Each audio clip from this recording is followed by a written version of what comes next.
Right, hello, good morning and welcome to the show. This is Good Morning Ghana live on Metro TV. It's a Thursday, the 28th day of March, 2024. By His grace, we're live and we're here. We're yet another edition of the show. Our gratitude to go to the Most High God for the rare privilege of being alive and, of course, the opportunity of having another conversation around the top stories making rounds here in our dear Republic. I'll let you into our panel for the morning's conversation shortly. But let's take a look at the front pages of our newspapers. Daily Graphic.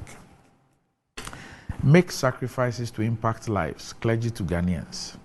Supreme Court throws out injunction against approval of ministers. Amnesty International launches campaign to protect protesters. And there's a special feature on President Akufo-Addo's 80th birthday. And Daily Graphic reminds you that it will be off the newsstands from tomorrow, the 29th day of March, to Monday, the 1st of April, for the Easter festivities. But they say that the online portals will remain active for the period. And so you can visit the site for all your news during this period. They'll, however, return to the newsstands on Tuesday, April 2. That's after the Easter holiday. The Ghanaian Times. Don't disturb country's peace. Clergy task Ghanaians ahead of Easter. Special feature inside Akufo-Addo at 80. And the Ghanaian Times says that it's also going to take a break and will return on the newsstands on Wednesday, April 3.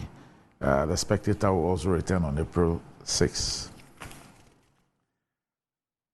Daily Guide. Approved ministers, Supreme Court to Parliament. AG ends evidence in NAM1 trial. Bawumia Commission Second Fire Academy. GRA gets new boss. ECG board chair resigns. The New Crusading Guide. Digitalization will address taxation challenges. AGI vindicates Bawumia. Bawumia will ensure NPP retains power. Paul Chumberima assures. Maincom boss highlights skill sets and training requirements in mining sector. Socialist movement congratulates Senegal over successful elections. Ghana's Josephine Annan Nkrumah tops list of Africa's women in financial sector. Kwabena airline chief blames Comet Properties over development challenges. GRA is killing our businesses. TAGG laments. The Insight. I've never been corrupt and will never be corrupt, Alan, as he promises to create anti-corruption czar to fight graft.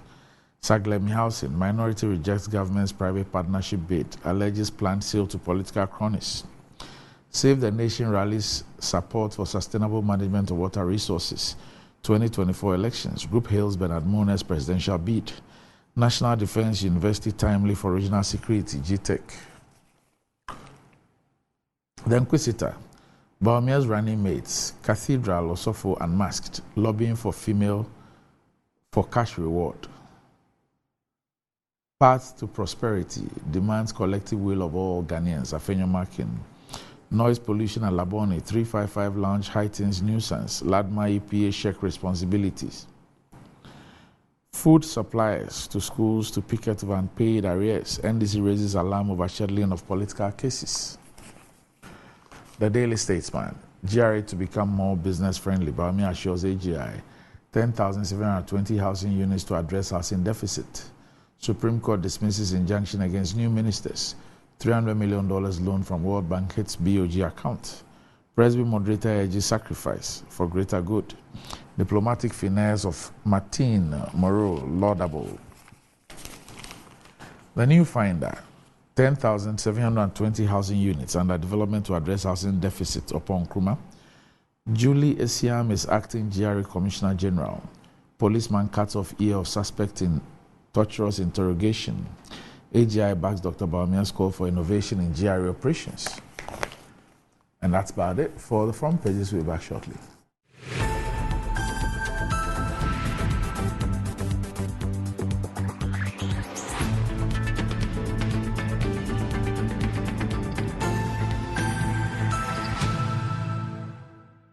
Right, welcome back to the show. If you just joined us, this is Good Morning Ghana live on Metro TV.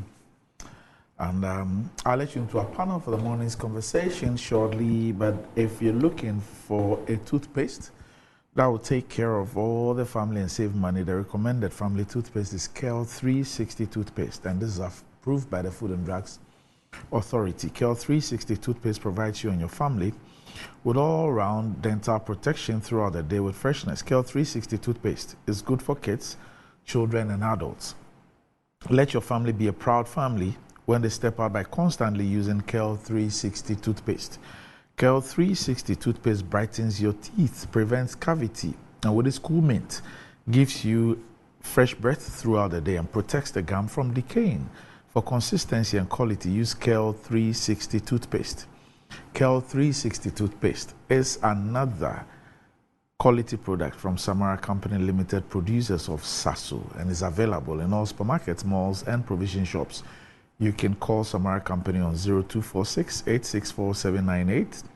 KEL 360 toothpaste, happy smile.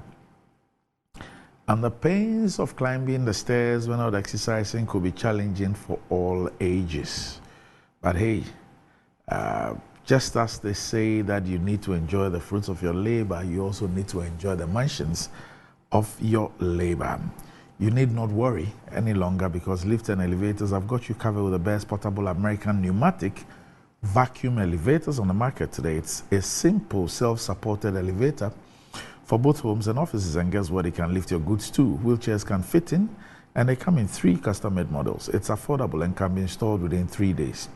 Visit Lift and Elevators at Sakumon or just call them on 0200 535 or send a mail to elevatorsgh@gmail.com for consultations and the best solutions in easy vertical movements. And if you are looking to buy land,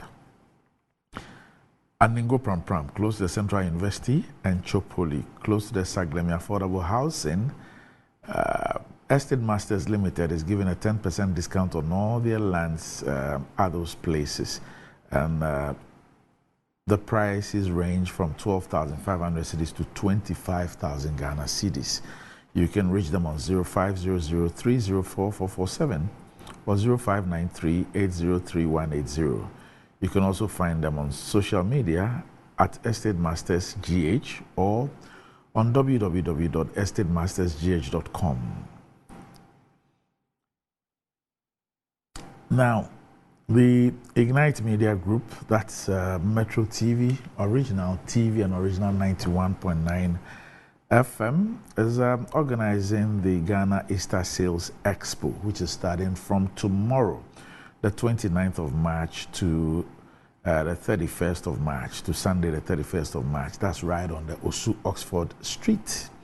And this is your ultimate, it's going to be your ultimate Easter shopping experience. Now, for those of you who want to showcase your products, for as little as 300 Ghana cedis, you can showcase your brand and reach thousands of clients and potential clients through TV interviews, commercials, and more. And for more information, you can contact us on 0244 598 747 or 0548 390 970. And make sure you don't miss out on this Ghana Easter Sales Expo happening from tomorrow to Sunday on the Osu Oxford Street. So reserve your spot today and make this Easter an unforgettable one.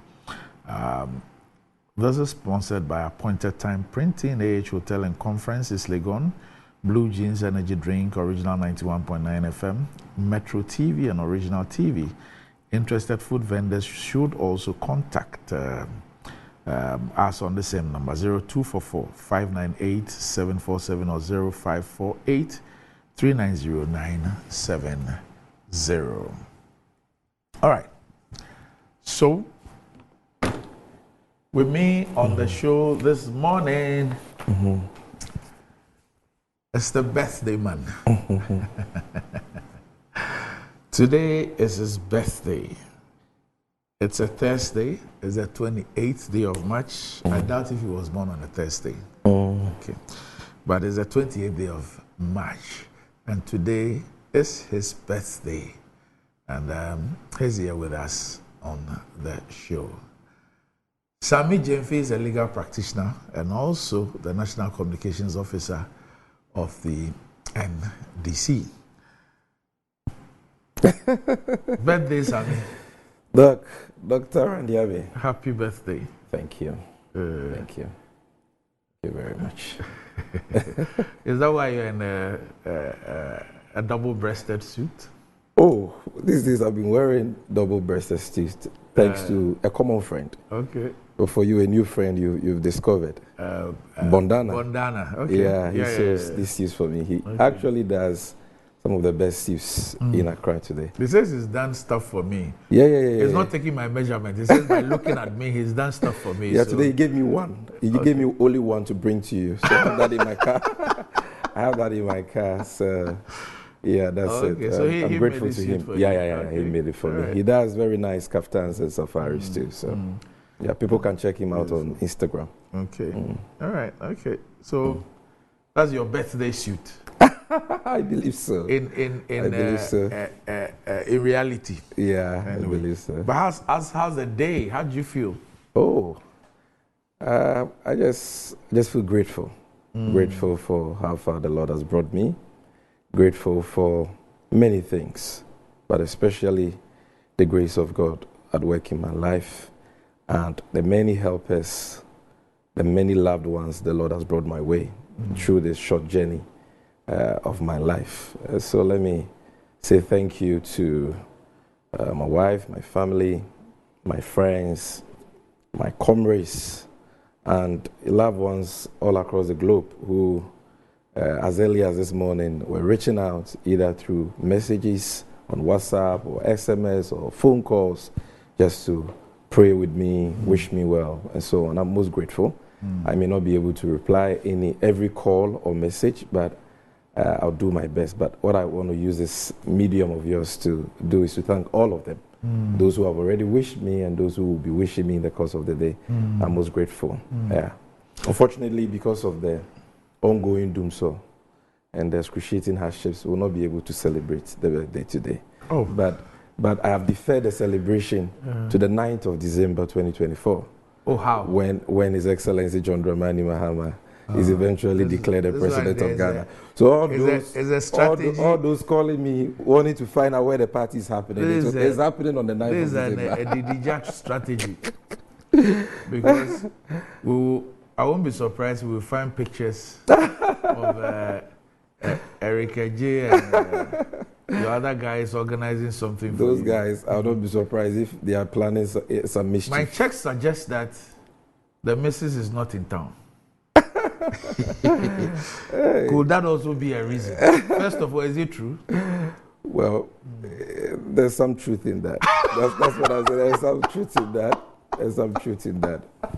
Yeah, as for those young men, I don't know what they're planning, but the day is still young. We'll live to see how it goes. But Doc, thank you very much for everything. You people may not know, and I can't put it up, but that gesture of yours just 2 days ago has helped a lot, and I'm most grateful to you. All right. Okay, so that's the birthday man, Sammy Gyamfi. Today's his birthday. We're expecting the communications director of the NPP, Richard Ayagba, to join us. I think was his birthday yesterday, or it's going to be tomorrow. Okay.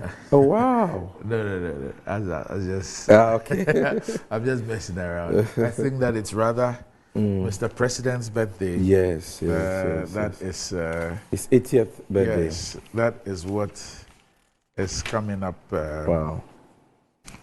I think tomorrow. Yeah. Rather. Yes. So maybe we should wish him a happy birthday in advance.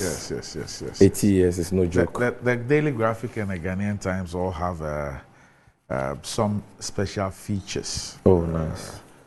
For the president's 80th birthday. And so, Mr. President, happy 80th birthday in advance. Yeah. That's it. So, sure. Akufo-Addo at 80. Yeah. That's no joke, eh? Yeah. In fact, what is in the Daily Graphic is authored by Samuel A. Jinapo. Okay. The Minister for Lands and Natural Resources. Wow. So that's a pullout in the Daily Graphic. Wow. Akufo-Addo at 80. History will be extremely kind to him. That's the title. I don't agree that history will be extremely kind to him. No, that's according to Sammy, yeah, Sammy my Jinapor. namesake. Okay. He's been abysmal in office, So but he has. he's He still the has- president. Yeah. So we still He have has to altered celebrate this. him This special and wish feature him well. Yeah. It's all been done by Samuel Abujinapo, and Wow. it's about 16 pages. Wow. Yes. Wow. Wow. 16 pages. He's worked with him closely, Yes. even in opposition as a spokesperson or aide, right? Yes. So I think yes. he will have a lot to say. Yes. Was his aide. Okay, so it includes the Kwawu one. Yeah. Okay. So for what the Honorable Sammy Jinapor, Minister for Lands and Natural Resources, has done, it's 1, 2, 3, 4, 8 pages. Oh, In beautiful. today's edition of the Daily Graphic. So that's the Akufo-Addo at 80 special Wow. feature Wow. by the Honorable Samuel Jinapor, MP and Minister for Lands and Natural Resources. You can find it in today's edition. Have you been invited to the party? Which party? The president's party No. happening tomorrow. No. I'm not aware of a party. I've not been invited. Mr. President, kindly remember your old friend, Dr. Abbey.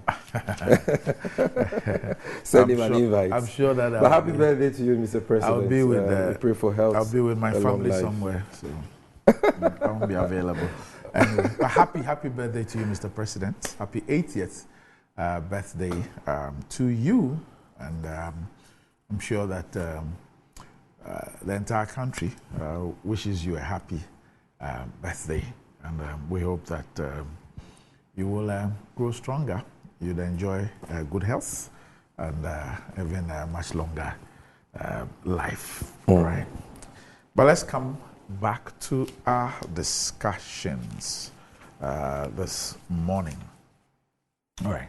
So, your party issued a statement alleging biases against the CJ in the exercise of administrative functions as the Chief Justice.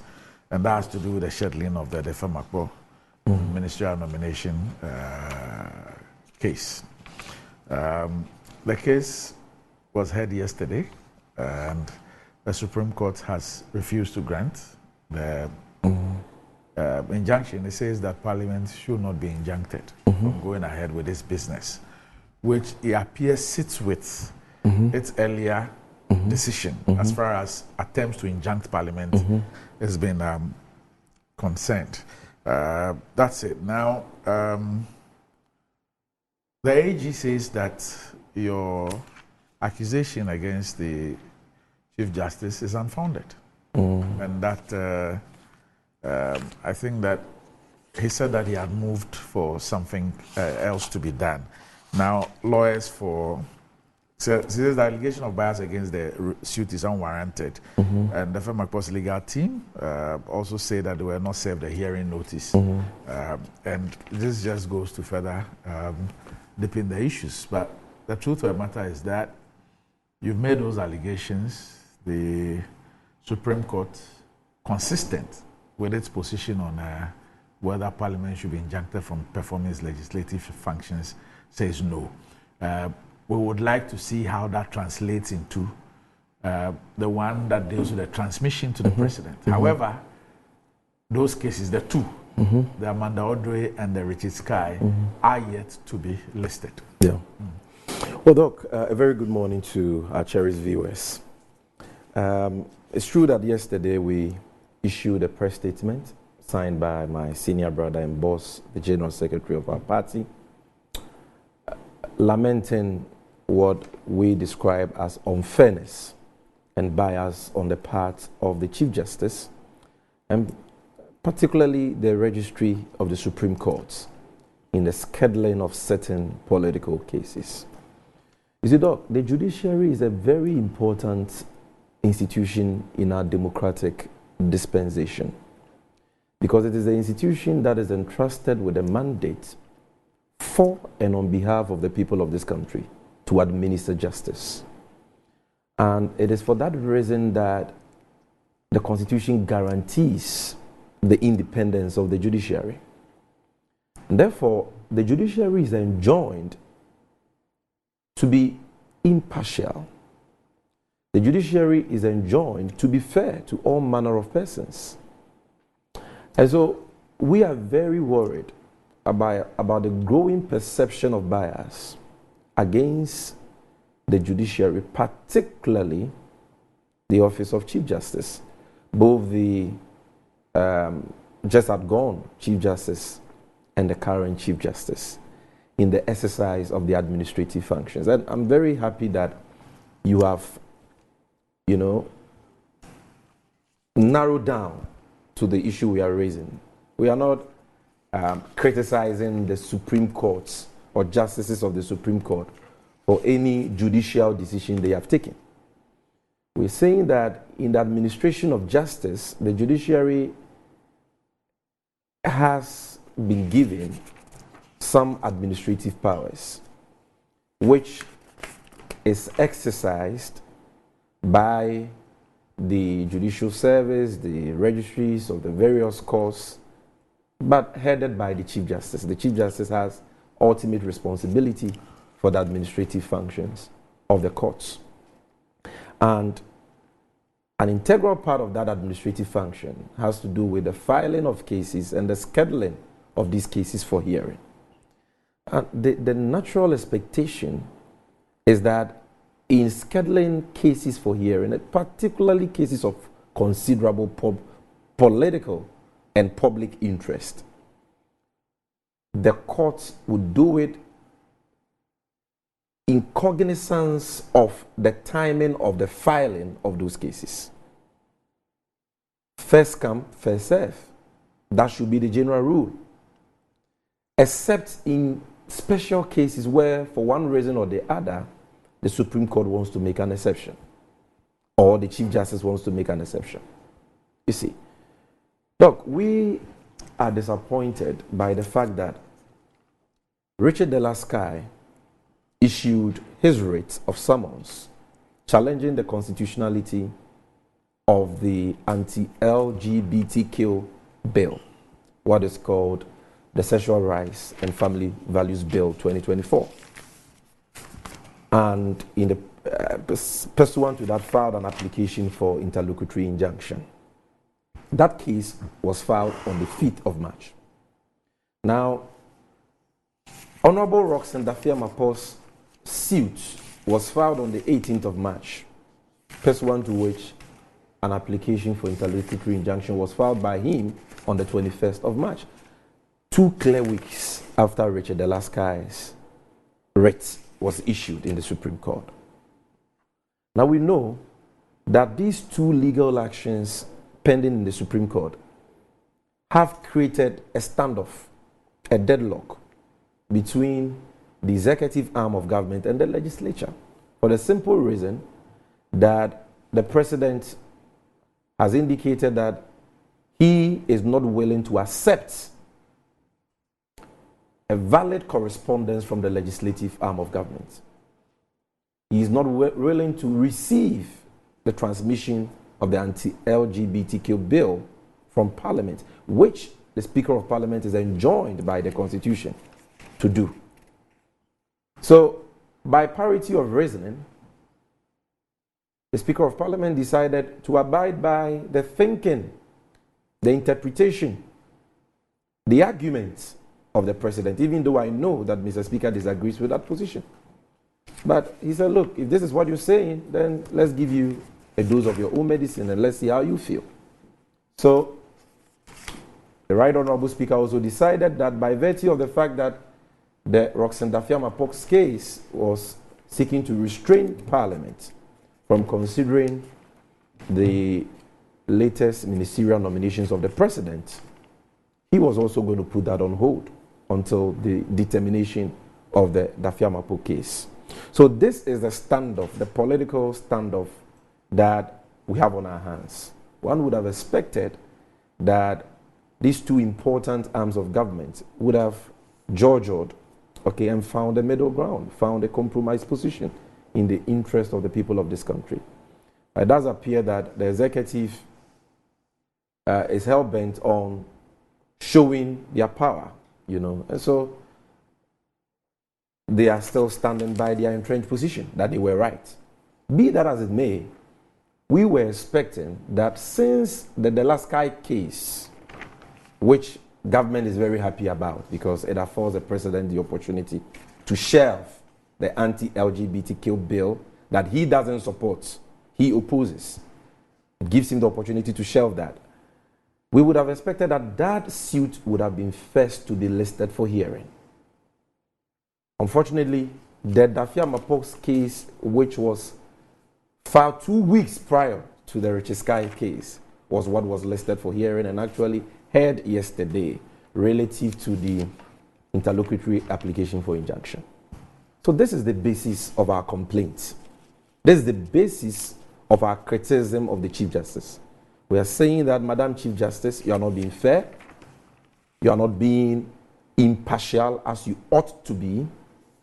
Yes, you have discretionary powers in the exercise of your administrative functions as the head of the judiciary, but you are enjoined by Article 296 to exercise that discretionary power in a fair manner and in a manner that engenders confidence in the judiciary and our justice delivery system. You are not supposed to exercise that power whimsically, capriciously, or arbitrarily. We think that the manner in which political cases are being heard, are being called, are being listed for hearing by this Chief Justice is very arbitrary and unfair. And we say so very forcefully. And we are demanding for a change. Because, Doc, this is not the first time. You recall, in the processes leading to the approval of the, I believe, 2022 budget, if that is what had the e-levy in it, you recall that Parliament at plenary disapproved of the budget. Subsequent to the disapproval of the budget, the rejection of the budget, if I can put it that way, the Parliament of Ghana reconsidered the budget and purported to rescind the rejection of the budget. At the time, the first Deputy Speaker, Honorable Joe Wise, was the one in the chair. And you'll recall that he decided to participate in the votes, even though he was the first Deputy Speaker presiding on the day. And that, for us, for those of us in the NDC, particularly our MPs in the minority caucus, that was unconstitutional. We thought that that was unacceptable. And that once the first Deputy Speaker was presiding, he lost his voting right. But, and this matter was, put before the Supreme Court. Because at the time, government thought that the back and forth on the approval of the budget was affecting, its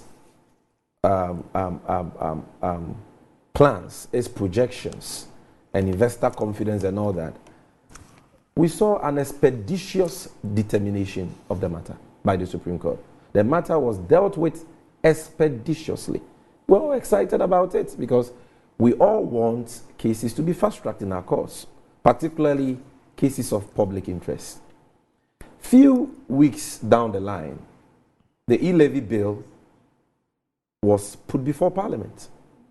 And based on certain decisions that the Supreme Court had made in the Justice Abdullahi case relative to quorum for decision-making in Parliament, we in the NDC took the position that Parliament didn't have the quorum for taking a decision on that matter.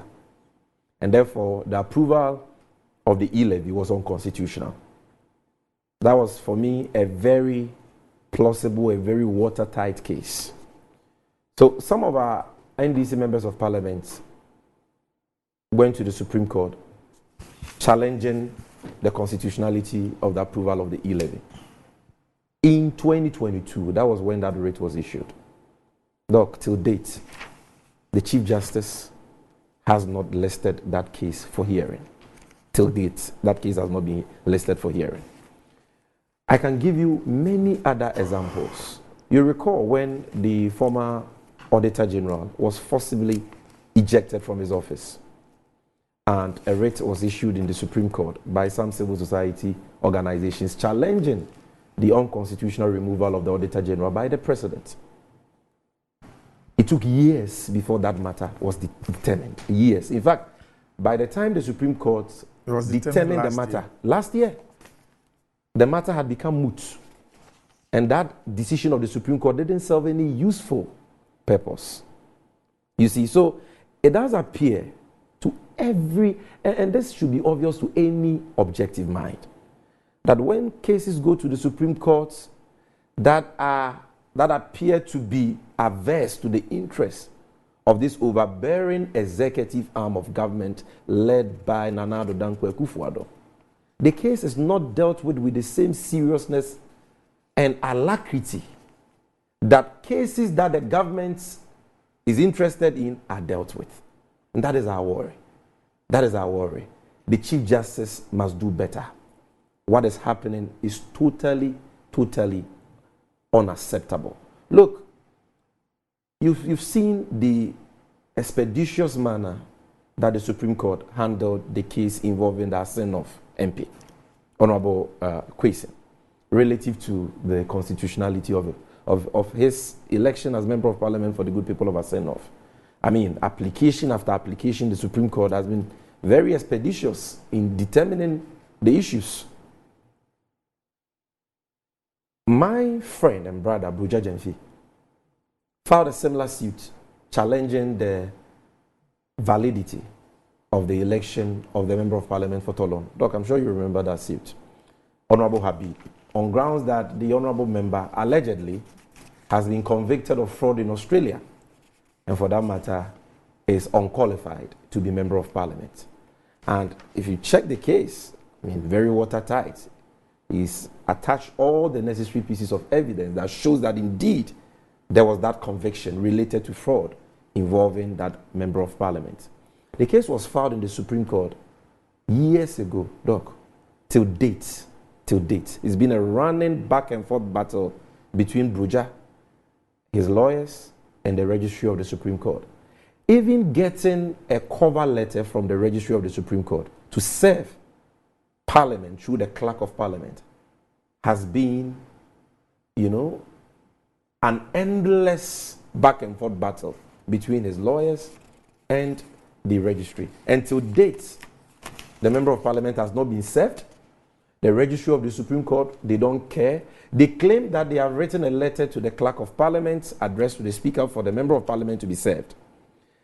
Buja Jemfi and his lawyers have asked the Registry to just furnish them with a copy of that letter.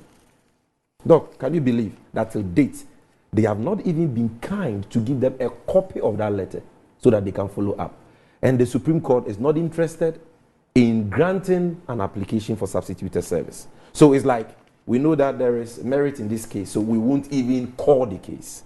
This cannot be happening in any democracy. Everybody, irrespective of their political affiliation, should be able to access our courts and access justice expeditiously. You see, what is very interesting in this discussion about the Dafia-Makpos case and all that is the revelation from no less a person than the Attorney General and Minister of Justice. And Doc, I'm sure you've been following that keenly. Yesterday, when some media men sought to find out from the Attorney General how come the Dafia-Makpos case against the President's ministerial nominations has been heard first ahead of Richard Deleskai's case against the Speaker of Parliament, the transmission of the anti-LGBTQ bill. The Attorney General responded that he applied to the Chief Justice for the Dafia-Makpos case to be expedited. He says so. He's captured on audio that he applied. So in an interview later in the day, yesterday, on Top Story, with our Director Legal, Edudzi Temaklo, Evans Mensah asked the Attorney General that what was the manner of this application? Because, Doc, yes, when cases are filed in court and a party in the case wants the matter expedited, they can file a formal application to the court for an expeditious determination of the matter or for the abridgment of time. But such applications must be on notice. All other parties must be notified, they must be served, and they must also be heard on that application. That is the rule. So we checked with Honorable Roxanne's lawyers for the Speaker, and they had not been served with any such application for an expedited, determination of the matter. So Evans Mensah asked the Attorney General, what was the form of this application? Then to our amazement, the Attorney General says, I wrote a letter to the Chief Justice. Then Aduji asked him, did you copy the other parties in the case? He says, no. Completely unacceptable. This constitutes ex-party communication with the Chief Justice by a party in the case without any notice whatsoever to the other parties.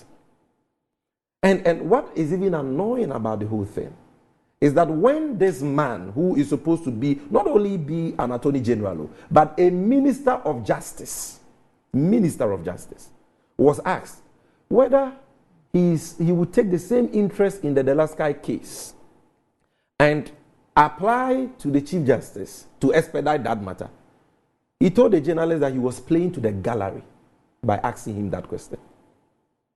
And yet, when the likes of Franklin Cudjoe says that this is the worst Attorney General we have ever had, a minister for injustice and not a minister for justice, he is offended. He is not interested in fairness, equality of treatment to parties before the courts. He is not interested in justice. He is there as a political apparatchik, doing the bidding of a despotic political regime. It is very sad. But we are not going to be quiet, and nobody can blackmail us into silence. Madam Chief Justice, until this changes, we will not stop criticizing you. You are not above criticism. You know that justice emanates from the people of this country. And the judiciary is supposed to administer justice for and on behalf of the people of this country. And what the people of this country want is fairness, is justice. Why is it that the e-levy case has not been listed for hearing? Why is it that the registry of the Supreme Court is frustrating the service of the writ which has been issued challenging the constitutionality of the election of the Toulon MP? Why is it that you are not interested in listing for hearing the Richard Delaskai case, which was filed 2 weeks prior to the case of Dafiamapo, which you have heard yesterday, at least relative to the interlocutory application for injunction? We deserve better and we demand better. But aside that, I totally disagree with the Supreme Court that proper service was made in the case of Dafiamapo, because I've seen the CCTV footage. I was not in court, but at least I've heard media reports of what the bailiff testified before that court on oath. And I want to let the bailiff know that for testimony under oath is tantamount to perjury.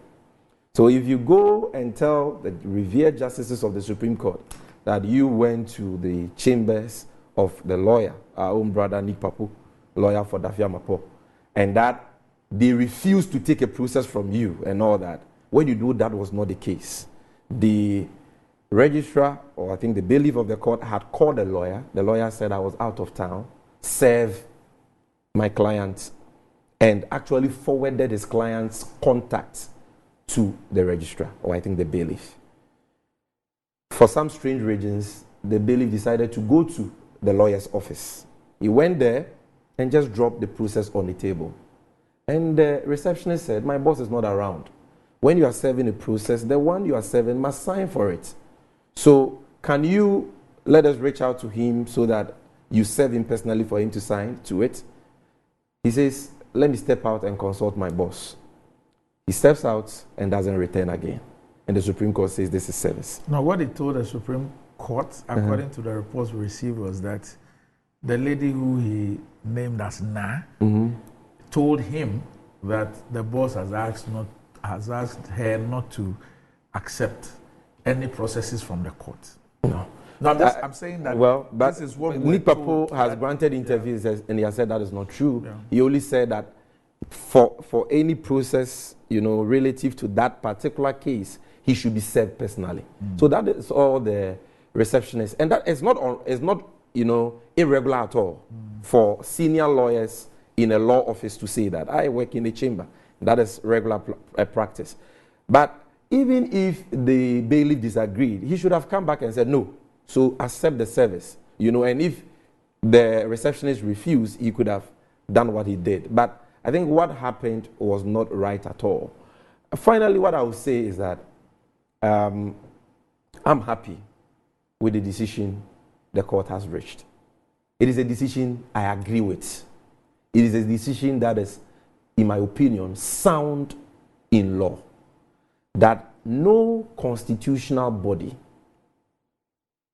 or public office holder can be injuncted from the performance of his public duty, especially constitutional duties, by the courts, unless it can be demonstrated that that office holder or that institution is engaged in the violation of the Constitution, and that if he is not injuncted, an irreparable damage will be done the applicant, that the court may not be able to remedy upon the final determination of the case.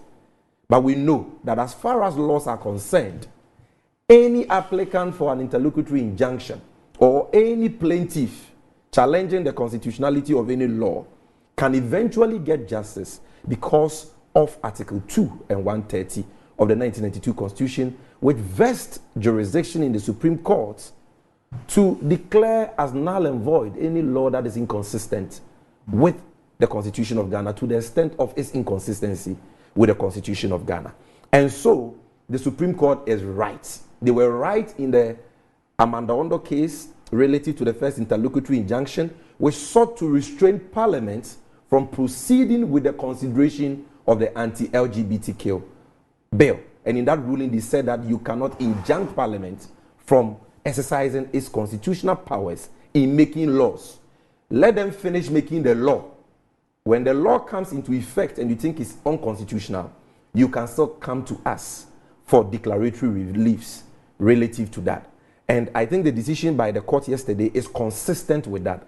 And so by parity of reasoning, I don't see how in the case of Richard de la Sky, the Supreme Court can say that Parliament can be restrained from performing its constitutional duty of transmitting a bill it has passed to the President of Ghana.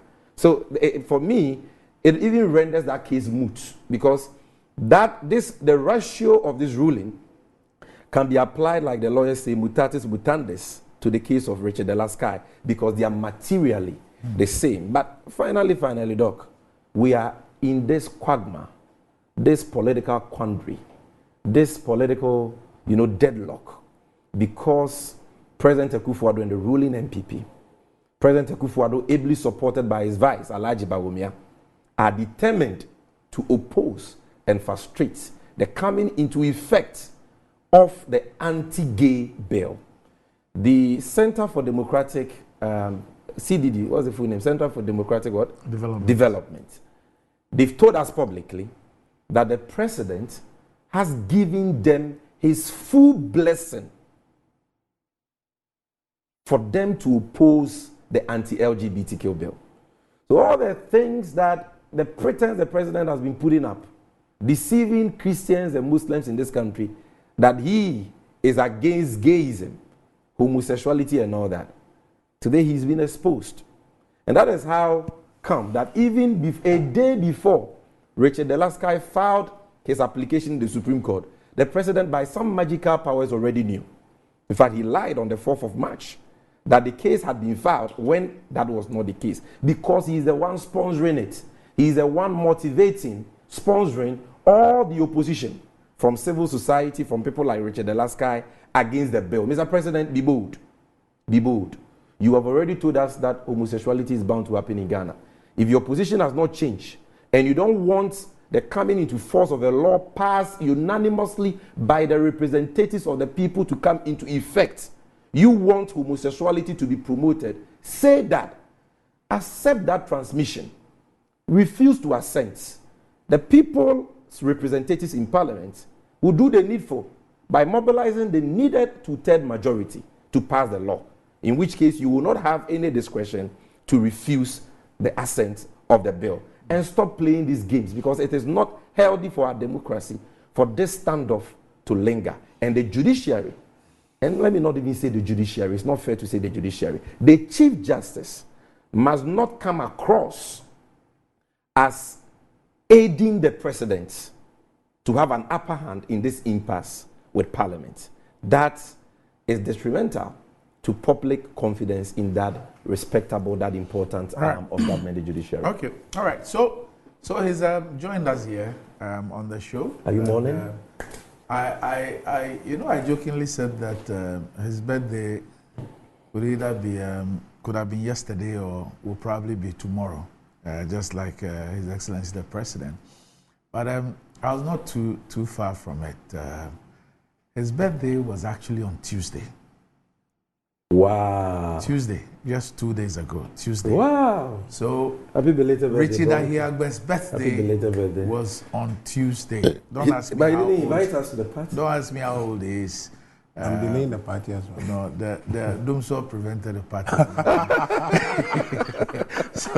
so Richie Dahiagba, who's the Director of Communications of the MPP, and who celebrated his birthday just last Tuesday, 2 days ago. So actually, their birthdays are two days apart, just like the 2 feet between them. Yeah. So belated happy birthday. Thank you, sir. To you. Thank you. All right. And happy birthday to Sammy. And sorry, Thank you, Doomsor prevented you from having your party. Is that why you're in black? Oh, no. Tomorrow we're going to Kumasi for John Kuma's 1 week.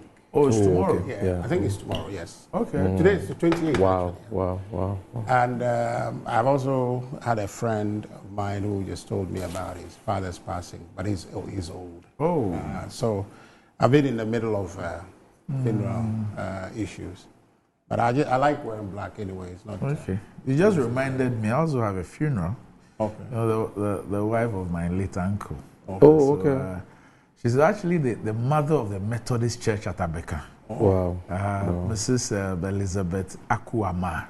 Wow. She's the wife of the late Mr. Esuama. So anybody at Abeka, especially Free Pipe, knows Mr. Esuama, and of course the wife, Mrs. Elizabeth Akuama. She passed on your birthday. Yeah, she passed on your birthday. So my condolences to all my cousins, nephews, nieces, all the children of Mr. Esuama and the grandchildren as well. The entire my family, our condolences goes out to you as well. Yes, Richard. Yeah. Well, I think that I've listened to Sammy quite closely, and all I hear him say is to lament as his General Secretary commenced. So let me just. So lawyer Ni Kpakpo Ado, who's the lawyer for the firm, he sent me this. He says there is CCTV footage of the entire interaction. Everything the bailiff said, my receptionist said, was a lie, and has sent me the CCTV recordings as well. So on that account, we have a potential perjury where the bailiff testifying, saying that what happened is this, and he has evidence to contradict that. So I think that's and in fact, the court's relying on that to say that then a service has been affected. On account of that. So as for that one, it's not an issue that has been determined. So it has a future determination that we can't get into today.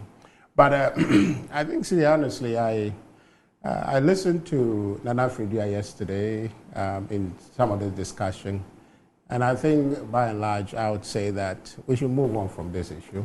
Really, what the NDC is trying to do is to preoccupy the country with some side conversation so that the substance of the matter is not discussed. What is happening here is a peripheral conversation on matters that, are serious for the state. In my brother H's application that is brought to the court, seeking to stay Parliament's hand in proceeding with the vetting reports of nominees of the president. I think that is not something that, it's not a consequential case in my view. Something that as a country seeking to develop with the problems we have, the global challenges that we're facing and how we have to work smart, expeditiously to try and improve conditions for our people, then we're just experimenting, trying to equalize in some ways that I find very objectionable. Why would you want to do what you're doing? In that case, what's the substance of it? What is the value of seeking to say that, oh, don't do that for what? You know? So I'm saying that we should probably move on from this matter because it is one of NDC's strategies to constrain the country in discussing matters that are not consequential for the state's growth and progress. And especially this period in time where there are pressing matters of consequence to people's lives. Employment, improving the economy, creating the future that our youth can leverage for the accelerated development of this country. These matters are not things that should occupy national attention. I say so quite simply because it is obvious in Speaker's argument in Parliament saying that, okay, well, because there's precedent set by President saying that a case before the Supreme Court makes it difficult for him to sign the anti-LGBT law, he too is constrained from moving forward with the approval of the nominees because of a case filed against Parliament's activity.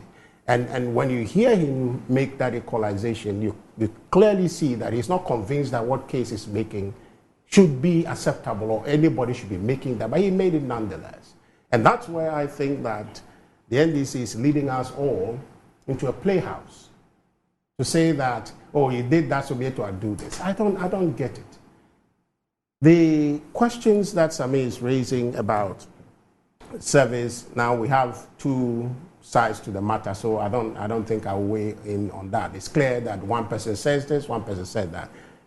If that matter becomes a thing of contention beyond just the evidence that we have seen, then maybe I'm sure that the individuals will take it to court and address that. At that point, we can speak about it.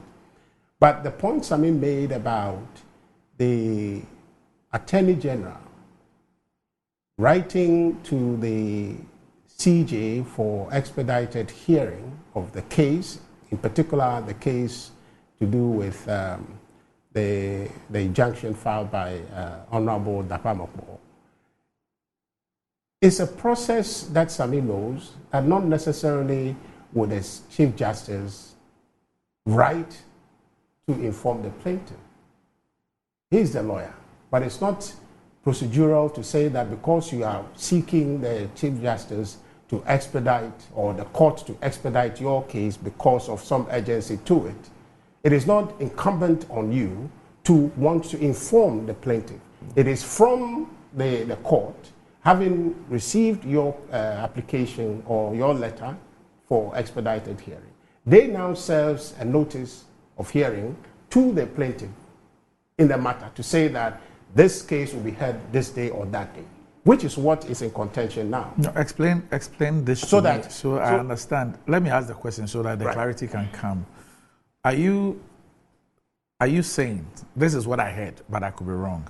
Are you saying that when a party in a suit files for abridgment of time per the practice or the rules of court, that party in the suit needs not inform or copy the other parties in the suit? Yeah.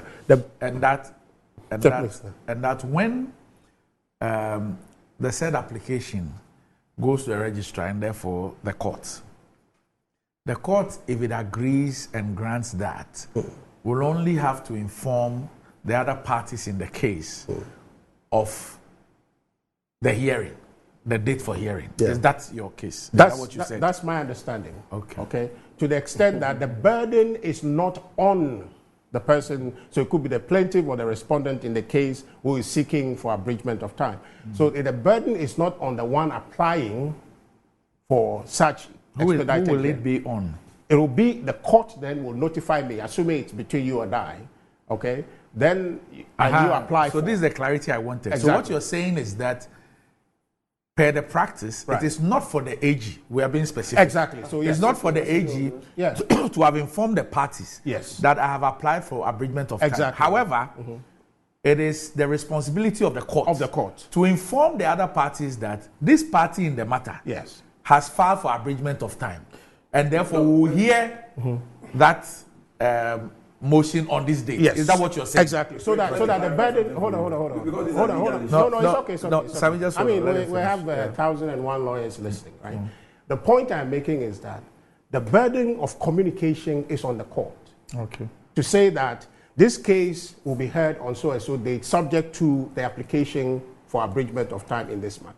So it is not for the person seeking the expedition to be the one to inform you. By the way, But from what you're saying, yeah, all parties in the case yes, will be made aware exactly that there is From- an application for abridgment of time. However, what you say is that it is not the responsibility of the in this the case, the person, AG. yes. But the court will have the informed them exactly that there's an of a application. notice, yes, there's a Okay. notice. All right. They will serve a notice of hearing saying that this case will be heard on that day. Because a party in the suit has applied for abridgment of time. I'm not sure if you will say that exactly, but the burden is on the court to inform the individual of the notice of hearing that this case will be heard on this day. Whether the details will include that because of abridgment of time, that we can hear other people's view. But the point is that the one applying has no responsibility to inform you necessarily before it is effective. So nothing wrong in the process that the AG has undertaken to say that, or the AG Nicodemously had that application. It was a consent between him and the CJ, which Sami was saying. I don't think that is exactly the case. And so for me, I am clear in my mind that in this country, our legal system has been one that across board, there's some appreciation for it. And I think that they have been exceedingly tolerant, where they've been subject to some unfair criticism, sometimes fair or unfair, but somehow they have conducted themselves in ways that I think that we all should commend them. But the NDC has taken a certain position. And in most of the cases where they go on the tangent of accusing the Supreme Court, you know there are cases that they know they are losing, they don't have any evidence, they don't have any standing in the matter, given the chance that they will win it. You take a typical case, you talked about the e-levy, well, we'll talk about that. The 2021 election petition hearing. That case, the evidence is clear from the NDC's own side to say that they knew they were losing that case. They didn't have the evidence. The chief witness in the matter, now the national chairman of the NDC, in his confession indicated that they knew that case, they didn't have evidence, and they went to court without pink sheets, and the whole exercise, you knew when it ended that they just knew they were putting up appearance. And so this is a follow-up to the NDC's exceeding experimentation with our courts. And I think that is unacceptable. It's not anything we should continue to condone. If you have a valid case, I'm not sure, see that, the law has been practiced for many years. And I'm not sure that it will be a glaring situation of right that the law somehow will turn on its head and people in this country will not realize it. So the NDC is extremely politicizing our court, attacking people unduly. Sami made a case about the Chief Justice. How long has she been in office? That they won't tolerate it, that the way political cases have been, heard by this Chief Justice, they won't. How long has she been in office? How long? She came into office June last year or so. And so what is the case Sammy is talking about?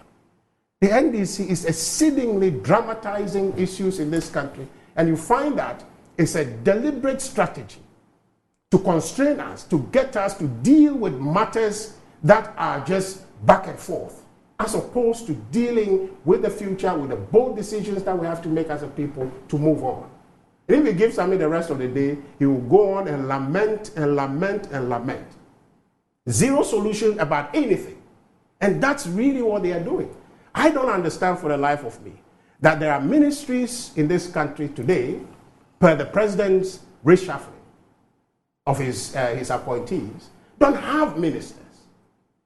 And a political party like the NDC finds it convenient to go to court, to litigate that matter, and then stand on the sidelines and make a press conference or lament that that case is being heard faster. Don't they realize that the business of state is suffering? You can stay your argument about, oh, number this, number that, but the point is that on substance, the state's business is left unattended. So that you are telling me that that's okay, that a democracy that requires A, B, C, D to be in place, that you're saying that it's okay that let's have that case be heard much later in time, so that the ministries that we're talking about, the appointees that have been put in position to go and serve this state, should languish or should not be there, and so the business of state is left unattended. That is the NDC's preference. Is that what they are promising Ghanaians? That when they come, they'll take it easy. They won't take the business of state seriously. Some of these cases for me are frivolous, and I think that I don't use the word because the Supreme Court used it, but I'm using it because that's what I feel about it. Completely frivolous. If there is any other word beyond frivolous, that's what I use. Because what is the material value of that litigation? Except to say that, oh, there's a case to do with the anti-LGBTQ thingy, so let's try and equalize on that score. What is the substance? What are you seeking to gain? What damage is being caused to the state? These are ministers who have been vetted. In the case of Kojo Nkrumah, for example, he's been vetted twice already as a minister. So really, and there was even a case when we came into, I think the 2021 vetting, people were making the case that, well, an individual who is a minister, again, had to be vetted again, and all of those things. So that issue is one that is, Senior, you'll be making this point, I learned it from you, is a form of a substance argument. It's a completely frivolous issue. Except politically you want to make a point to say that, oh, because President says so and so and so, we too want to do exactly what Speaker quoted. And I think that is most unfortunate. We need to get serious. And if we are sitting in opposition, throwing stones in the park, saying that, oh, this is that, then talk about substance. Let's talk about the solutions of the problems that you say exist. Tell us what you're going to do about the problems that we're faced, rather than getting everybody off the field to go and talk about something on the sideline. The business of this country must be taken more seriously, and the NDC is dragging all of us to a playhouse to deal with their fantasies of equalizations and matters to do with the experimentation with the law. And I find that most unfortunate. So this case, all I'll tell you is to say that we should move on from this matter. And personally, I think this will be the last I will urge our people to talk about it. The NDC can stay and languish about that. In fact, the court is independent. Last time when they called them and they ridiculed the Supreme Court saying they are unanimous, FC and the rest, the verdict came. And that the unanimous position of the court was actually right, because the General Secretary, then the chairman of the NDC, confirmed that he didn't have any evidence. And if he didn't have any evidence and he went to court and all the justices on the case agree that you don't have a case, then you can tell me that the same political party cannot come and accuse the same Supreme Court. Because when they were falsely putting that information out there, causing Ghanaians to disbelieve the Supreme Court, to distrust the Supreme Court, they themselves, by some design, by God or whatnot, the audio came to say that we know we don't have evidence going into that case. So therefore, the Supreme Court's unanimous decision was right. And in fact, if the Supreme Court will be indicted, or their credibility will be in question, if in that matter, at least even one dissented, Then the evidence comes that, oh, the NDC themselves don't have evidence going into that case. Then we would actually have cause to say the Supreme Court is not clean. But all of them said, no, you don't have a case. And truly, they didn't have a case. So for me, the NDC is just looking for a scapegoat. They're looking for something to occupy time to prevent them from talking about what is it they want to do, which they have not told us. They're only saying that, oh, things are bad, and so somehow election up and down so they think they can win. No, we should talk about the issue and save Ghana all these completely frivolous cases. The Chief Justice, as we speak, has been in office less than a year. But then you have made everything about her. You have made your problem, oh, the Chief Justice is not accepting this, we can't tolerate that. It's completely wasting our time. I think that we should move on from this matter. There is no wrong done here in terms of what I have seen. The only thing outstanding for me to be determined is whether or not, upon filing the request for the case to be heard expeditiously, whether the plaintiff in the matter was duly served, for which reason they should be in court, but unfortunately they were not in court. If that matter is cleared, I don't see anything that the NDC should wear suit and tie on a day, on their birthday to come and sit in the studio and be arguing about it. It's much ado about nothing. Right. And it is only to preoccupy the country, to talk about the things that are not consequential so that they avoid talking about the real issues in this election. All right, okay. We'll take a break. Okay. When we return, we'll wrap up on this one. And then there is something that maybe Richard will consider important. I'm sure you should be doing so.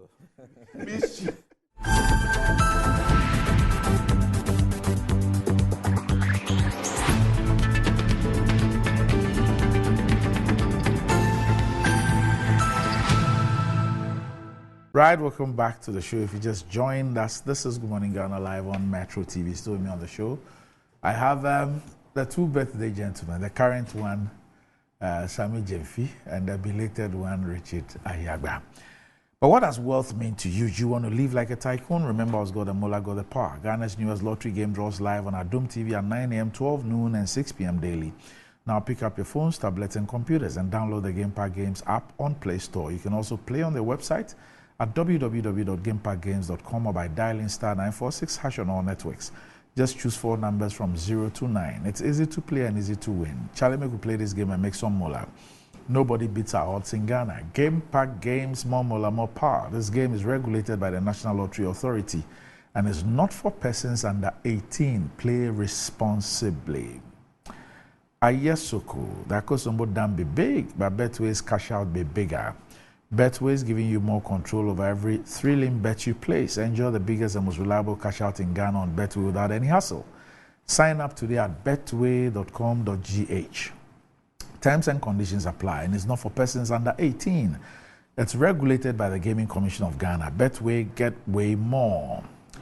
And Blue Jeans energy drink has been on the Ghanaian market for over 20 years. We already know what it does for the body. It contains vitamins and nutrients like vitamin B2, B3, B6, B12, as well as taurine and guarana, which are known to boost your strength and energy as well as promote high performance and endurance. Blue Jeans energy drink has been tested and tried. It's indeed the best. Blue Jeans energy drink is for bold and active men and women. So go on, grab a cold can and power your day. It's in shops nationwide. For bulk purchases, contact Budget Cash and Carry Limited on 0208 128190 or 0550010000. And still in the spirit of Ghana Month, the next stop for your attention is Osu Oxford Street. For the ultimate Easter shopping experience, Ignite Media Group presents the long-awaited Easter Sales Expo dubbed This is Ghana, parading a colorful display of made in Ghana brands and products. The Easter Sales Expo, happening from the 29th to 31st of March 2024 at Oxford Street, brings together buyers and sellers from all over Ghana for a festive shopping experience. Coming with irresistible discount offers, this is an incredible deal for traders, merchants, entrepreneurs, and anyone in business. For as little as 300 Ghana cedis, you get to showcase your brand or products through live TV interviews, commercials, and more. So for more information, contact us on 0244 598 747 or 0548 390 970. That is 0244 598 747 or 0548 390 970. This is Star Sales Expo is sponsored by Appointed Time Printing, AH Hotel and Conferences, Legon, Blue Jeans Energy Drink, Original 91.9 FM, Metro TV, and Original TV. See you there from tomorrow, the 29th, to Sunday, the 31st of March. Don't miss out on the ultimate Easter shopping experience, dubbed This is Ghana, happening live on the Oxford Street. Yes. Yeah, So let's wrap up on this. Yes. Let me wrap up. He said a lot of things. If I want to respond to everything, we won't get time for the other issues, but I'll be snappy. Clearly, Doc, Richard is lost in the jungle. He doesn't have a clue about the issues we are discussing. I don't know whether he spoke with the AG before he came. Because if he did, I'm sure he would have educated him. Because the kind of things Richard is saying on this matter, I'm shocked. You know, Doc, we are confusing two things here. And it's important that we clarify so that those watching who are not lawyers can be educated. What Godfred Dame, the Attorney General, claims to have done is not a motion for abridgment of time. When we say motion or an application for an abridgment of time, or of abridgment of time, what we mean is that, you see, Doc, usually when you file your case in courts, the registry of the courts, when they write the suit number and everything, you know, they stamp it and everything, they give you a return date on the face of the process you have filed. The return date is the date that the court will be hearing the matter. But there are times that the courts may be, you know, overstretched, or for one reason or the other, the registry of the court may not be in the position to give you a hearing date upon filing the process. So if the registry is able to give you a hearing date upon filing, and say this, they give you a hearing date of 1st April, you understand, as the return date for the hearing of your application,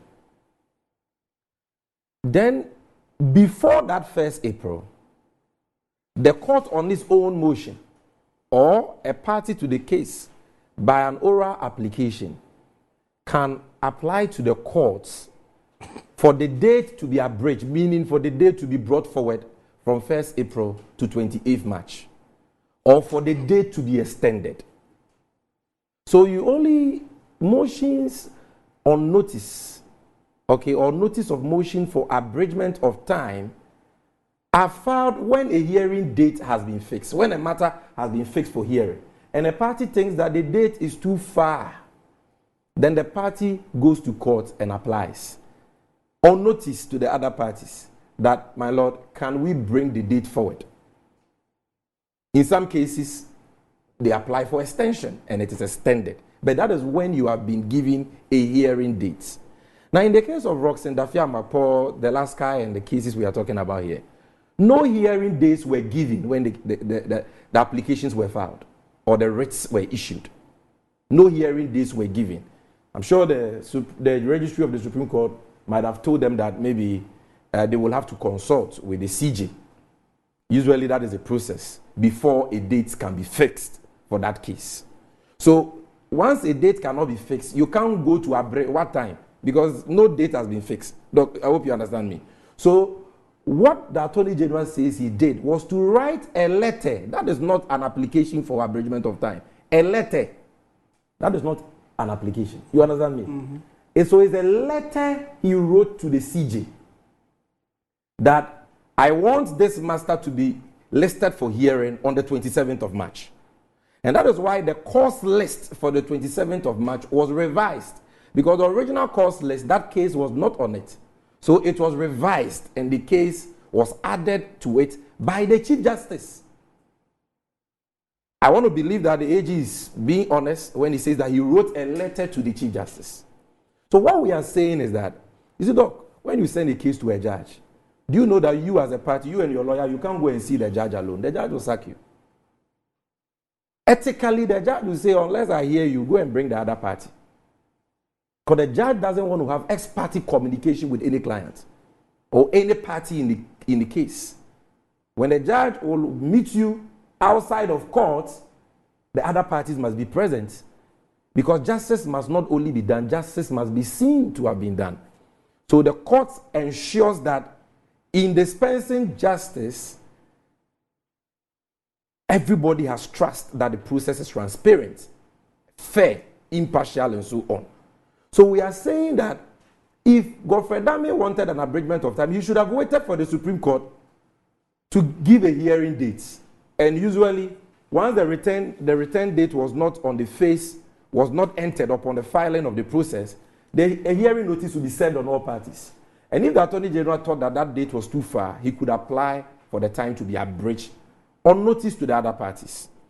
If he wanted to also write to the CJ, which is not, abnormal, it's not irregular. You can write, a party can write to the Chief Justice that this, because of A, B, C, D, do this.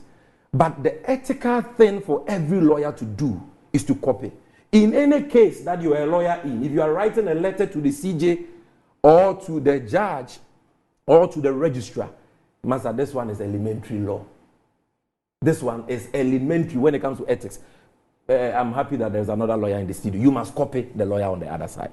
So what the AG... the other lawyer is interested in the extractives. Lithium and the rest. Don't come and but this is trite. You can ask anybody. You must copy. If you don't copy them, then it means that you have something to hide. If you are writing a letter to the Chief Justice for a case to be laid, we don't even know what is in that letter. So if you have nothing to hide, if there is nothing illegal, nothing unconstitutional in that letter, you show your hands. This is standard. So what the Attorney General has done, claims to have done, if it is true, because we don't even know whether in truth he wrote that letter. But if it is true that he wrote that letter, his claim is conduct. And the leader of the bar should not be conducting himself that way.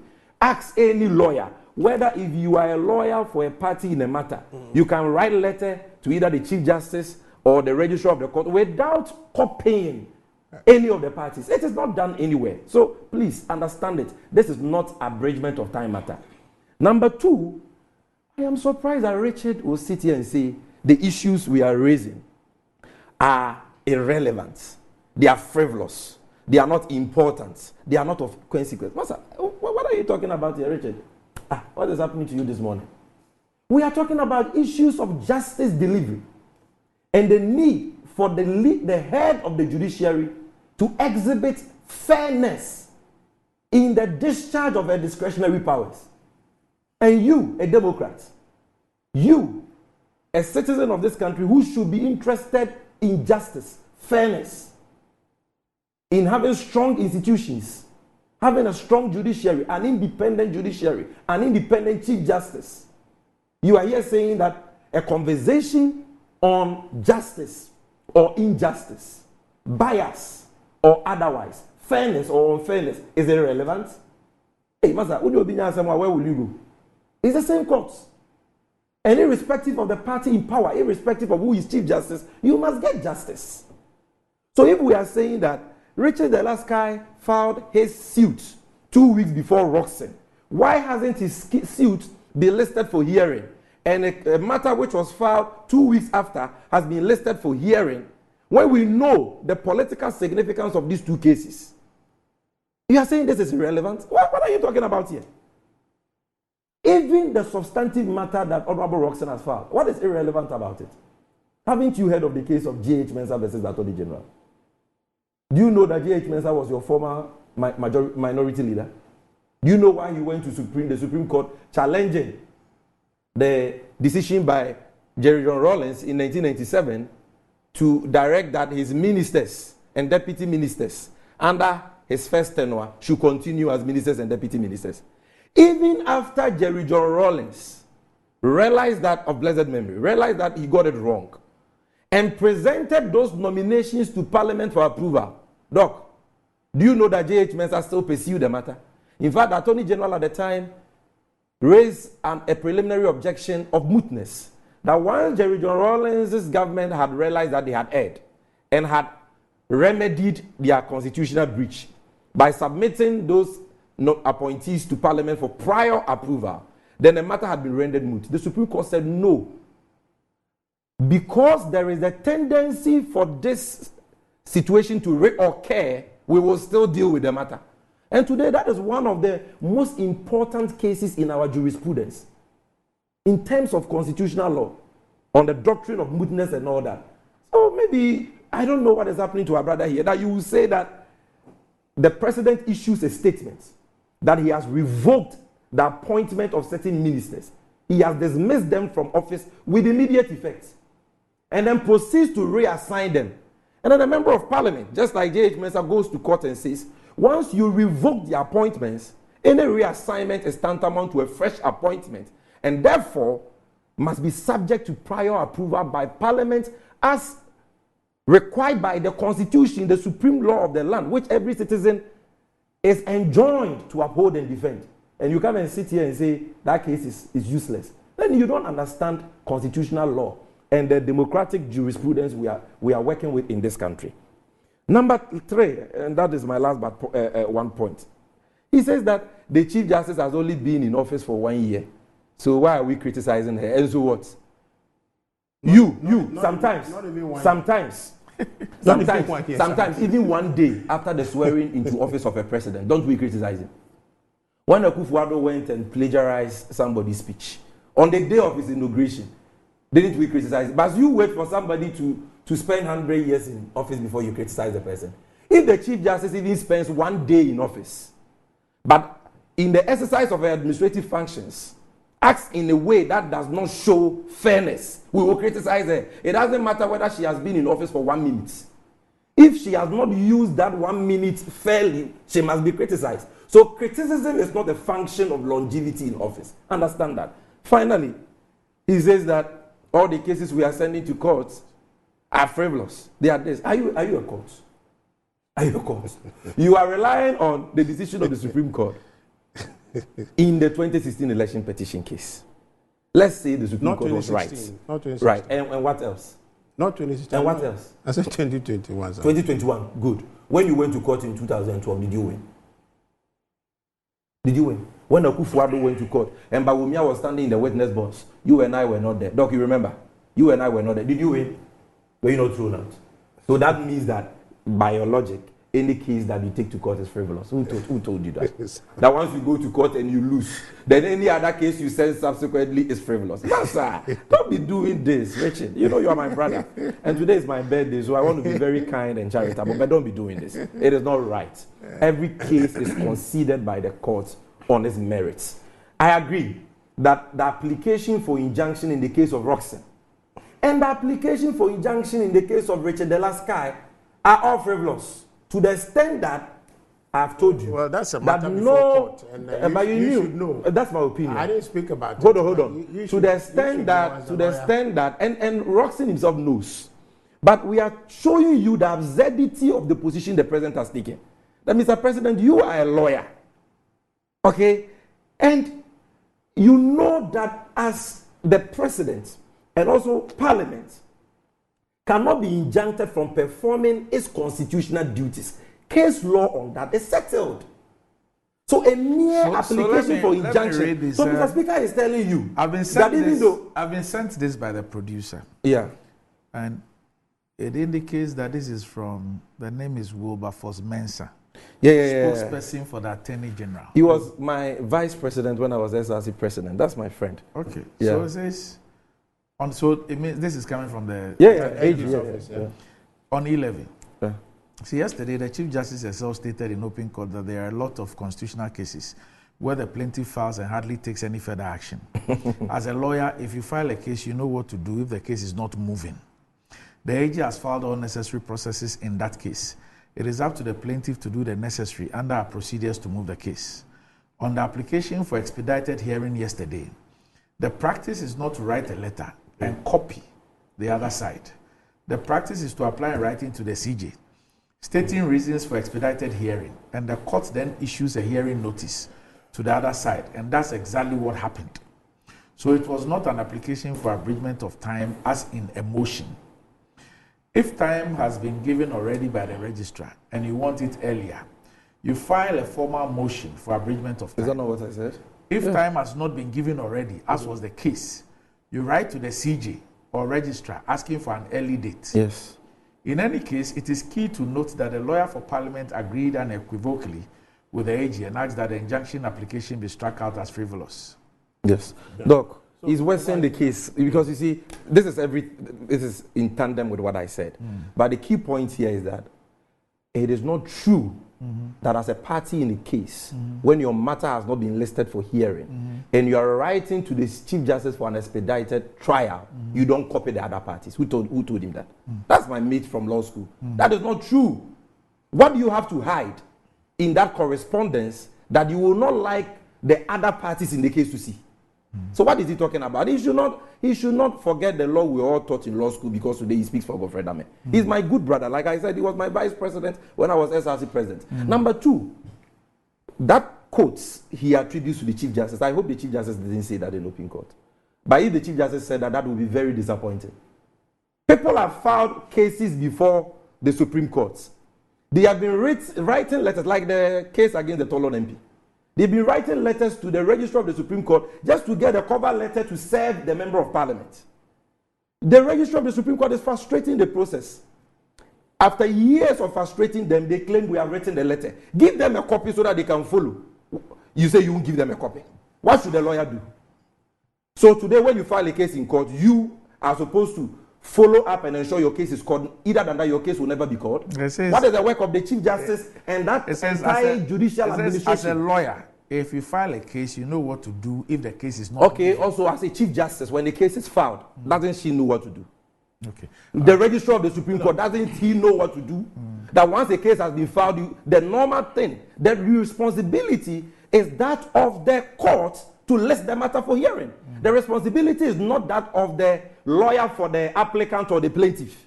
The responsibility is inherently the responsibility of the court. The lawyer just can follow up and ensure that if there are any bottlenecks, the matter is fast-tracked. Right. But the Chief Justice or the Registry of the Supreme Court cannot shirk its responsibility or shift that responsibility to lawyers in cases. So now, if I file a case in the court, then I now have the responsibility, not the court, to ensure that my matter will be called. What's the meaning of that? What's the meaning of that? Yes. You know the number of people who have written letters to the Chief Justice for matters to be listed which has not been done. Let's be fair here, because you will not be in power forever. One day you may go to court to seek justice, and we will expect that you will get justice. Your case will not be delayed because you have filed a case against government. I don't know, because of politics, because you are in government. Like, you've thrown conscience, good conscience to the wind. All right, okay. But Doc, let me just conclude. No. Because this is my time. Let me conclude. In a minute, then I'll come to you. Let me conclude. Look, Richard, I don't know about you. But for me, I don't want my children to be taught that men can sleep with men and women can sleep with women. We're not talking about that matter. That is what we are talking about here. No, that is the genesis of this matter. Please. And that you see, you didn't allow me to even help you once. No, I'm just saying that. Let me just conclude. Let me conclude. No, what is the last guy case about? But that's what the last case is not what we're talking President about. Akufo-Addo could rely on. Hold on. Sammy, let's not go into that. I'm coming. Yes. I'm not going into the merits. I'm saying that President Akufo-Addo could rely on suits pending before the Supreme Court to say Parliament should not perform a constitutional duty. So are you saying that the president is tolerating frivolity if those cases are frivolous, like Richard is saying? And number two, I am saying that the cases, whether the Delaskai case or the Rosen Dafia-Mapo's case, cannot be frivolous. In the case of Dafia-Mapo, I've told you, based on the case of J.H. Mensah versus Attorney General, the importance of that case to our jurisprudence. And in the case of Delaskai, it is even more important because it is about the survival of our society. It's about the future of our children. So if there is any case which must be fast-tracked, it is the case of Delaskai, which is seeking to prevent a law seeking to prohibit the promotion of LGBTQ in Ghana.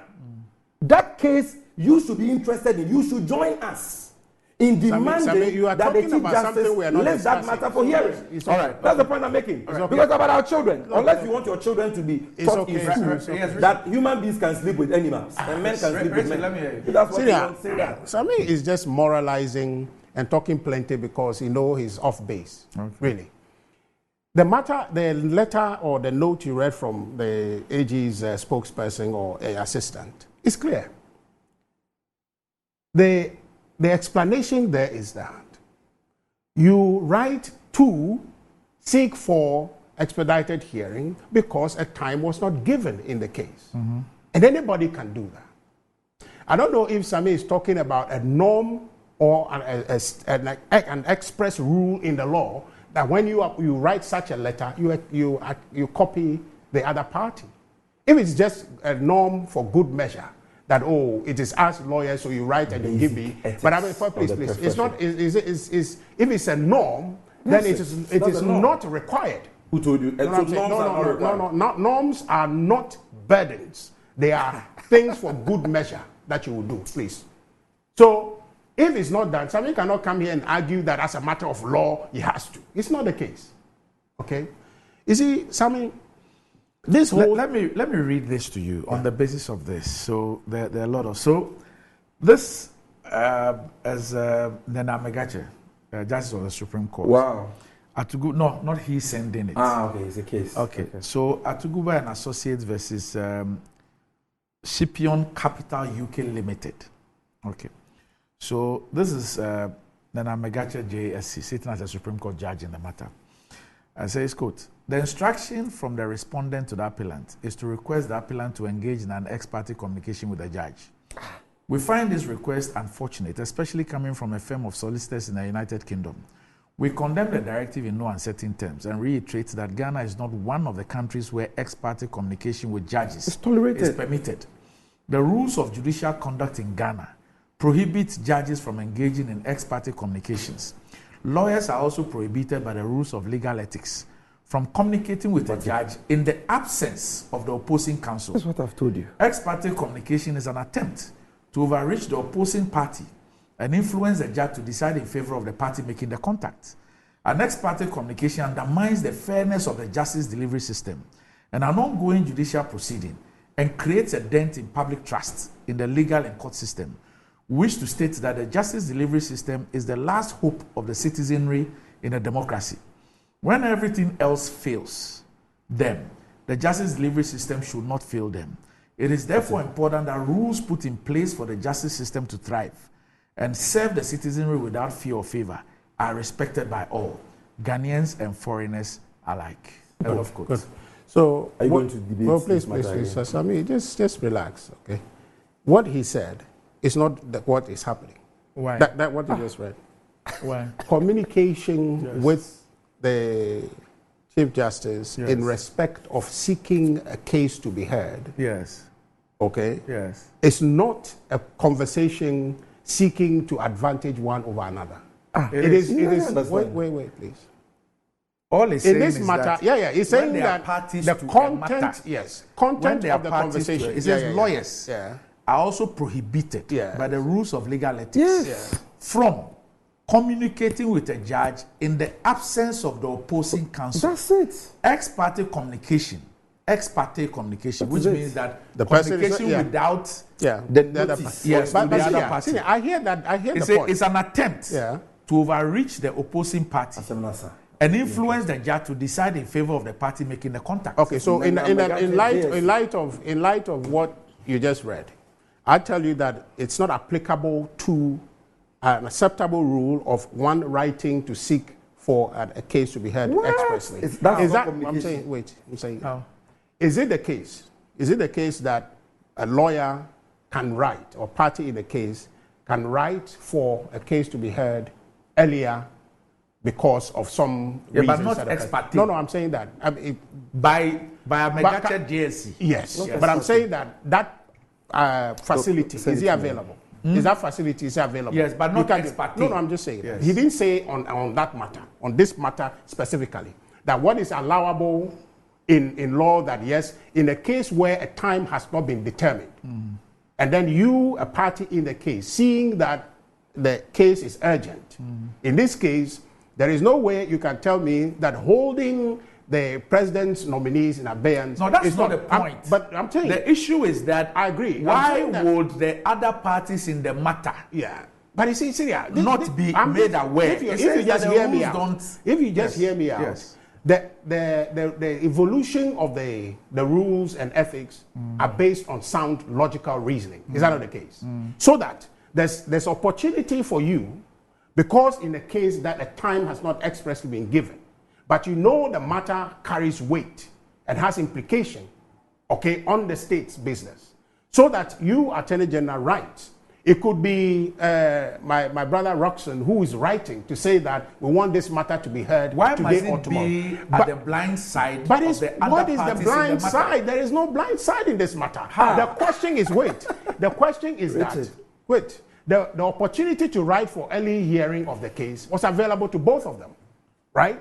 And the Attorney General, seeing the value of the implication of that injunction, writes for that case to be heard. He is not saying that hear it in my favor. He said that we want to hear the case early. And then no, please hold on. No. But that was what the rule was saying. Judge, please. Without notice or information to the other parties. This is quiet. No. This is right. Be quiet. What what you read from the Nyamagachi said is quite different from what case is this that Attorney General write for a hearing, because there is no time given expressly for the case, and you, the Attorney General, finds that is affecting government. That's not the same thing he's talking about. He's talking about ex parte communication that will tilt. Okay, that will have a conversation in the benefit. If you read what you just read, it says that in the benefit, says lawyers are also prohibited by the rules of legal ethics from communicating with a judge in the absence of the opposing counsel. Yes. Now, what is the impact of that? Saying that so that the case will be, influenced by that communication. So that you don't overreach. No. Yes, exactly, that's what he's saying. And but I'm just saying that have cause to suspect the judge of bias. Sami just that is the reason for that. And then you are just indicating that to support. But the point I'm making is that the availability to write a letter to say that I want the hearing be done sooner because a time was not given in that case was available to all lawyers. And that, when you write the letter to the Chief Justice or the court seeking that time to be brought forward or a time to be set and set sooner, the court then writes to the person to come to court. So that is not an exclusionary process. It's a process to say that, Syria, I want us to start the program early. And you, who is our host, are you doubting that I can get a common sense bit you're dealing with? Yes, that's all there is. No, please. Are you doubting that per the rules of court, per the ethics of the legal profession, ex parte communication is unethical? Are you saying that it is not the case? I'm not saying that. So what are you saying? What I'm saying to you is that in this case, the application or the letter he's writing has basis in practice. Which practice? The practice to say that you can write to seek for a time in a case, okay, that is before the court, that the time has not been given. I'm just saying, the ethics say that although you can do that, it must not be ex parte. So what is compromising? Well, of course, what is compromising about let's hear the case early and it's the written letter. Upon receipt of that letter, you, the plaintiff in the case, will be notified that the date for this matter has been set and which service was given, and you said you shouldn't accept it. So the point we are making is that we are trying to make the minor the major. Just last and the major the minor. And that for me is very worrying. It came out in the Kennedy Japan versus Anas case that indeed the Honorable Kennedy Japan had written to the judge, to the Chief Justice, asking for a change of the judge. And this was done without recourse to the other parties. And indeed, the Chief Justice went ahead and acceded to this request without recourse to the other party. They only found that out when they got to court and realized that the judge in the matter had been changed. And that the judge in the matter had been changed upon a request by a party to the Chief Justice. To the Chief Justice. Without recourse to the other parties. Syria. No, please, just hold on. Let me finish. You see, Syria, we are not discussing a case with Honorable Kennedy Japan. We are discussing a specific case. I am right. No, I'm going to make a point. Yes, I'm just making a point. It's not the Honorable Kennedy Japan. Yes, I'm making that point. A practice by a Chief Justice Which Chief Justice? I'm saying that it's something that was done.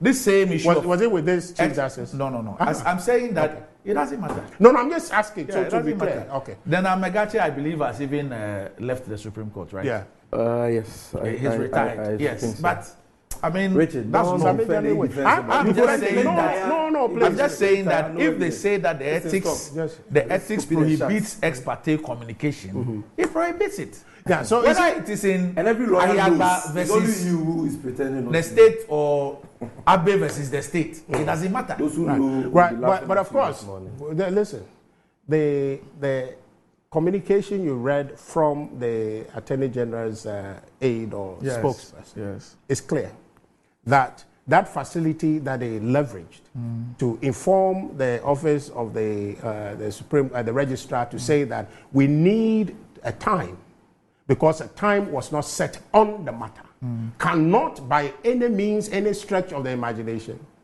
be a compromising communication such that you want the other party to know, or you are seeking the Supreme Court to tilt a case in your balance, which is what the evidence that you read from Nene Amegache stated. That's not it. All right. So all there is that when the case was filed, a date for its hearing was not stated.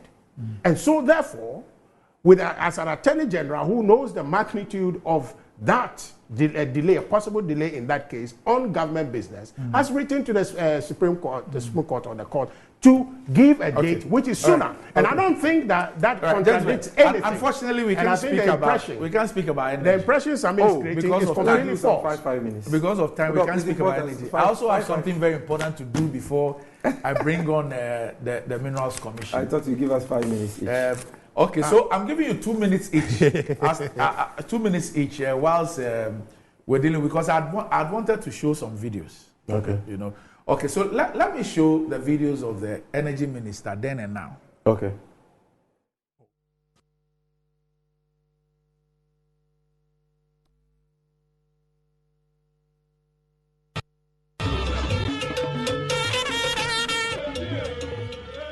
This demonstration is not to topple the government. This demonstration is to indicate to Ghanaians the insensitivity of John Mahama's government. The insensitivity of John Mahama's government. This is not to topple government. We don't advocate for a regime change this way. We are going to vote next year and we are going to vote them out massively. That is good governance. That is partisanship. We are going to democratically remove John Mahama from power. Not do this demonstration. But the demonstration is to demonstrate to John Mahama and Ghanaians that what is going on is bad. If you are feeling the heat, like Ghanaians are feeling the heat, if you are buying electricity and they are having it for free, if your salary, you are spending 60% of your salary on electricity bills, then you understand what I'm suffering. I am suffering. John Mahama is not suffering. But how do you expect the members of the members as a collective to speak on your behalf when you decided to give majority to such a bad government, NBC? Ghanaians should realize that their term matters. Your term matters. Your term matters. When you go and vote, you have to know that the consequences are ahead of you for the next 4 years. The term that Ghanaians gave to John Mahama has shown that they should never.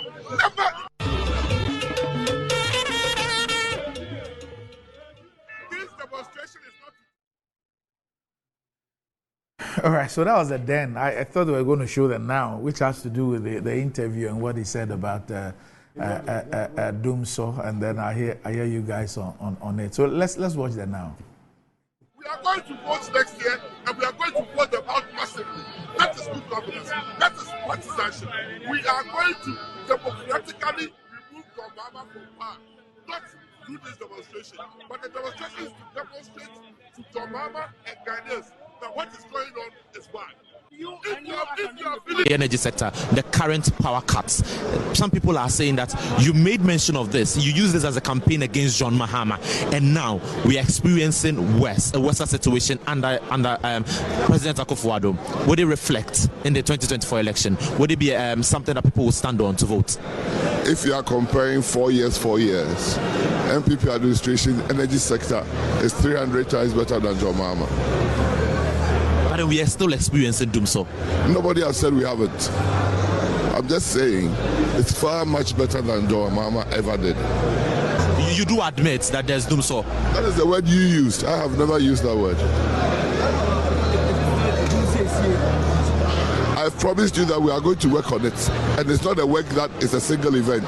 It's a process. And we'll continue to work on it for the energy sector to become better. Have you heard of calls for a timetable? Ask those who want it to bring it. They should bring the timetable. If there is, I haven't seen any timetable. So when people are calling for it. Say bring a timetable, what do you mean? The ECG says that there's no timetable coming. Why do you want to bring a timetable? What purpose?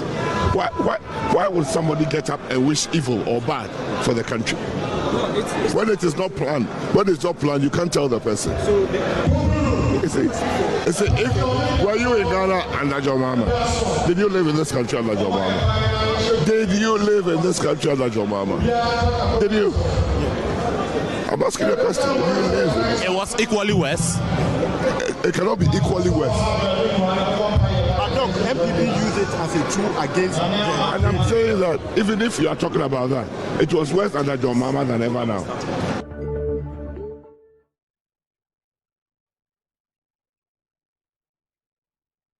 All right, so Richard, is that Dumsor or not? Is there a justifiable basis to ask for a timetable? You see, I've had calls to discuss this issue, and I think that the fact of it is that ECG or maybe the power generating companies are having challenges to do with some of their plants. And the last I checked, Akosombo was down. These are issues that started this year, January, February, toward March. They had a number of their plants down, including, I think, the Tico was down, I understood. Akosombo is down. I think I have a list of them here. But generally, it's an issue to do with technical challenges that they are dealing with, as a matter of fact. Yes, so I think in January or so, Akosombo number 1 was down. Tico, Akosombo that produced about 160, Tico 110, Send Power 350, Bui number 3 I think was down for plant maintenance. The Twin City also down for plant maintenance. So there's general difficulty through the power generating companies in making sure they are producing, because those maintenance are necessary, and then the unplanned equipment going down also is a factor that is of limiting capacity and ensuring that we don't have enough power to go around. So these technical issues, by understanding, I think the last I spoke with 2 Saturdays ago, I spoke with the authorities or people who are within the space, told me that they are coming along with a solution, and so therefore the matter would actually be resolved very quickly.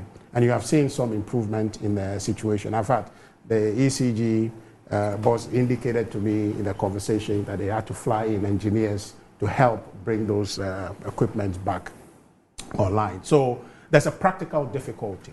And I think that is where the constraint is in saying that maybe we don't need a timetable, because they're thinking that, okay, maybe in the next 24 hours we can resolve it, because they have men on the job to try and fix those equipment.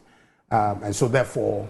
But we've been grappling with this for months. Right. Not months. I think this started late January or early February was when we started seeing these outages. So my understanding, based on what conversation... A few years ago, for a 2 week or 3 week period, the ECG gave a timetable.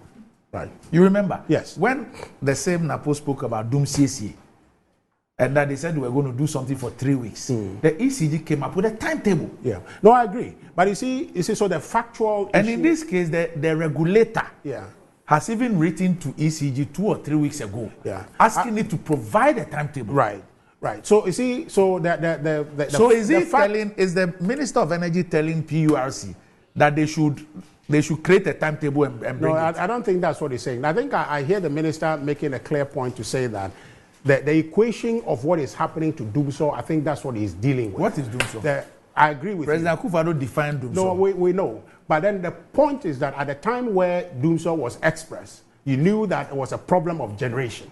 But this one is not a problem of generation because you have the So capacity. what's the problem? The problem is mechanical, all right? Which is what? Which is the equipment are down, and so therefore they are not up and running to generate the power. It's different. It's like you are sick and I'm healthy, and you can't produce. You can't come to the studio because you are.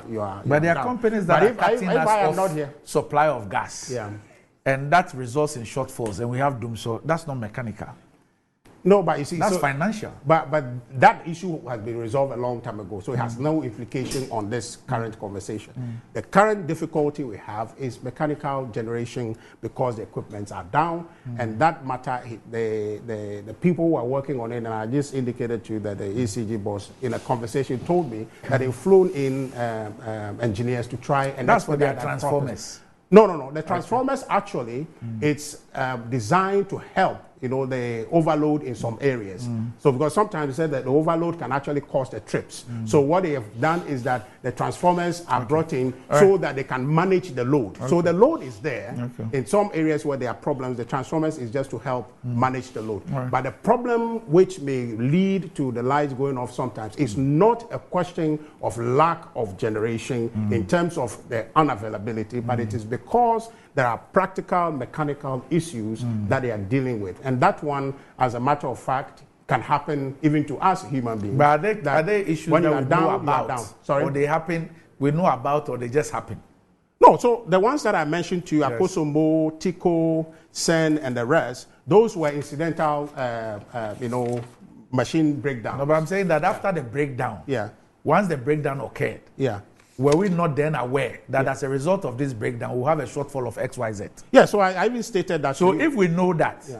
and we know we have an idea of when we'll be able to sort it out, is that not a reason to then bring a timetable to say that on the basis of ABCD, we will lose X megawatts of power, and therefore we need to share it, and therefore this is a timetable? Yeah, so you see, if you hear the minister in his conversation, he was saying that he's promised that it will be fixed because the people have been flown in to work the But equipment. until it's fixed, But what you see- happens? But I agree. But you see, people are moving to make it about timetable. But the thing is about fixing a problem. So we shouldn't plan our lives? No, I'm saying that. I know you can plan your life and we must plan our lives. But I'm saying to make it about that, to create the impression that we are in, doomsday era in the sense that we don't have generation capacity. It's not Richard, I what just is told you happening. that when the That's minister the problem. announced Doom CSA, 3 weeks, ECG gave us a timetable. I'm not disputing that. I'm not disputing that. All I'm trying to let you know is that the problem we have is Yes. not a problem of lack of generation. It's a mechanical No, but issue. doesn't matter that is being whether it's addressed. generation, whether But it's you see- financial, whether it's this. See, I don't have power. Yeah. And it is over a sustained period. And it is pretty obvious that there is a particular time or particular times that the light goes off. Yeah, so Which means that it is planned. Yeah, I can agree with you that ECG, per the PURC's request, need to clarify for Ghanaians that, look, because these facts are clear, that they have a practical difficulty.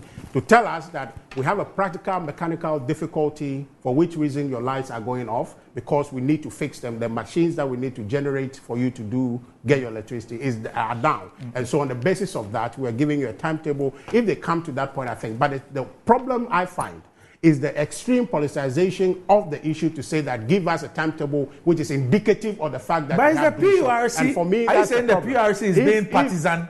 No, I'm PURC not. is the one that asks the regulator. No, He's the one that asks for a timetable. You wait till Sami come. He will No, tell I'm you saying that this that is the unprecedented regulator- doom so. the And that's what, if you are me, Richard, you'll be the mindful. regulator is on record to have asked ECG to provide a timetable. Are you suggesting that the regulator is being partisan? I'm not saying so. But what I'm just saying is that, all I'm just saying is that the ECG's problem, Yes. it is not lack of generation capacity. All right. It's a Sami- problem with the machine Sami, let's hear you. that has created the Unfortunately, you have problem. only 2 minutes. Oh, but Yes. you said 2 minutes. You had 10 minutes. But we had a conversation. Yours too, mine too. Just 2 minutes. I'm sad. Why? I'm very, very sad. Listen to the Because drama. what is happening?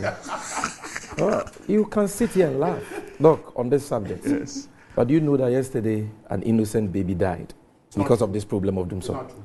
The Tema General Hospital has issued an official statement. And it says that confirming it. Oh, please, we are talking about human rights. Read the letter. Read the letter. Read the letter. You don't allow you haven't read the letter. You haven't read the letter. Richard, hold on. You haven't read the letter. Richard, hold on. Richard, hold on. Sammy, we are talking about serious matters. Richard, hold on. Sammy, allow you to reduce. Sammy, there are two issues here. There are two issues here. I need to check on it for me. There's I've seen a statement from the Tema General Hospital which says that it's unaware of any deaths. Now, there is a news item by TV3 where a mother is interviewed by TV3 and she says that she was supposed to go and see her baby at 4 a.m. Read the letter. Tema General Hospital. Situational report on lies out at the Tema General Hospital. The Tema General Hospital attention has been drawn to a video circulating on social media which is reported to have occurred at the facility. So that's the statement on the facts are as follows. The incident. That's the statement. Just read paragraph 4 incident. Listen. This incident. The incident of the lights out happened on Tuesday, 26th March 2024, when the power from the national grid was interrupted, and the facility was relying on its power plant. The dedicated generator set to the National Intensive Care Unit tripped off for a short period, and the hospital's electricians worked to restore power to the unit until the national grid was restored. It must be emphasized that power was restored within 2 hours by the electricians at the facility. It is worth noting that no lives were lost as a result of this power outage. The Tema General Hospital assures the general public that the facility will continue to put the health and safety of the patients at the core of its business. So what we know from this statement is that at least the lights stripped. But they are saying nobody died. So that's why we are having. That's what I was telling you that there are two issues. There is a TV3 news item where they interview the mother of the said baby who has and in fact I've seen the brother of the mother of the baby. Yes, and the woman. All so of that's them. it. So why would they lie? The interview is okay. Let's watch it. Let's watch it. Light out. Munni, I crack away. I can say when Munni, won't me find this solution. Be a mobile so light a man colano on best survive. I was supposed to go and visit my child around 4 a.m. this morning. So when I went there, I couldn't find my child, and the doctor told me to wait outside.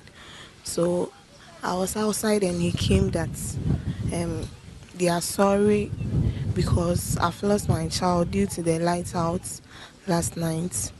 The hospital is experiencing power outages, causing dissatisfaction among nursing mothers, patients, and family members. During the visit, the lights suddenly went off.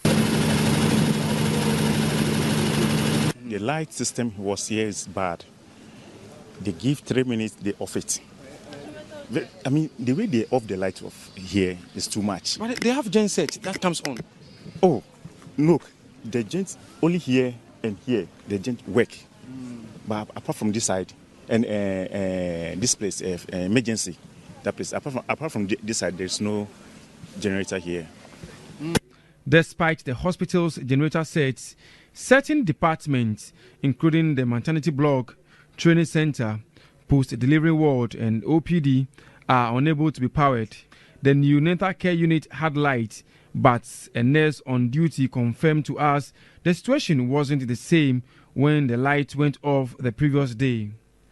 Pregnant women in the antenatal unit face longer review times due to equipment requiring electrical power. The administrator of the Tema General Hospital, Apostle Dr. Samuel Abin Mensah, although declined to speak to the news team on camera, said he's yet to be briefed on whether a baby died or not. He also confirmed although the hospital has generators, the capacity is not enough to power the entire hospital. The hospital... All right, so just wrap up and look. So TV3 has gone there. Yes. They have confirmed that the baby died. The mother has spoken. No mother who has lost a baby will have a reason to lie that my baby is not dead or my baby is dead because there was doom so. Come on, show some candor, show some sensitivity, show some respect. It is indisputable that we are in doom so. The regulator says we are in doom so. That is PURC, finish. All doom so be doom so. What responsible governments are supposed to do for their citizens is to give them a load shedding timetable so that at least they can plan their lives, because electricity is an essential commodity for the operations of individuals, businesses, and institutions, including hospitals. Lives are at stake here.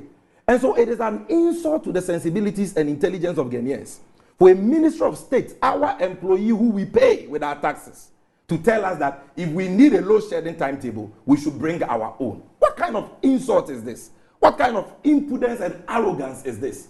The regulator has directed you, giving you a deadline by 2nd April to publish a timetable. Are you saying that they are all NDC people at PULC? Are you saying that they are all being partisan, they don't know what they are talking about? This problem has lingered on for a long time. And like you said, it's a financial problem owing to the mismanagement of the power sector by this government.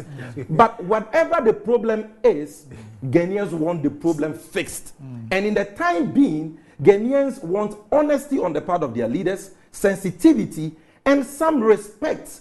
And by respect, I mean publish a load shedding timetable. If you, as Richard Ahiagba, cannot support this simple, patriotic, commonsensical demand, then all the things you come here to talk about, that we should be nationalistic and all that, is all hogwash. All right, please. Okay. People are dying. People are dying. But Syria, you know that the letter expressly said that no you had 10 minutes. I spoke in 1 minute. In the Let's close. So that must be on record. I spoke in 1 minute. I have a surprise for you. I have a surprise came at the wrong time. Yes. Surprise. I have a surprise for you. All right. Okay. Oof. Do you know him? Oh, I know him very well. Okay. That's my personal assistant. Okay. But has he told you know him very well? He told you where the cake is from? No, he hasn't told me. Okay. All right. He hasn't told me. Doc, maybe you can tell me. Rich, the Akamana. Hey, but all these cakes. What did they share? Rich, all these cakes. I can't go and put it in the fridge too, because Bimso will spoil it. Syria, then you must eat all. Spoil the cake. Huh? If I give this to Rich for as a birthday gift, it will get spoiled. You can't eat all in a day. See, the point, I think we can continue the program, because I think we can continue the program. At least, let me on behalf of the party express our deepest condolences to that family who lost their baby as a result of the doom. Jesus even though today also happens to be my birthday, but we'll see what we can do to support them. The issue I forewarned you that Sabi was going to dramatize this thing. Nobody. You see the name I mentioned. Have you seen? Erica J. He's here. He's here. Nobody is taking this thing lightly. Okay. But the idea the NDC is dramatizing this, for me, is the most regrettable thing. They who cause people to die in this country are just seeking to equalize. That, for me, is the problem. So, Sabi, cut the drama. Let's deal with the problem. This is not the same Where's thing. The drama? Yeah, the people drama, are sleeping in heat. People cannot work because there is no power. I can show you pictures. All they are saying is that I can show you publications of people who have died. That for me is not what we should be talking about. What is the solution? Exactly. And the solution. But you are very busy trying to equalize. That's your problem. A comprehensive solution of the problem. Don't you agree that we should have a load shedding timetable? Don't you agree? Pending the resolution of the problem. Don't you at least agree that we should have a resolution?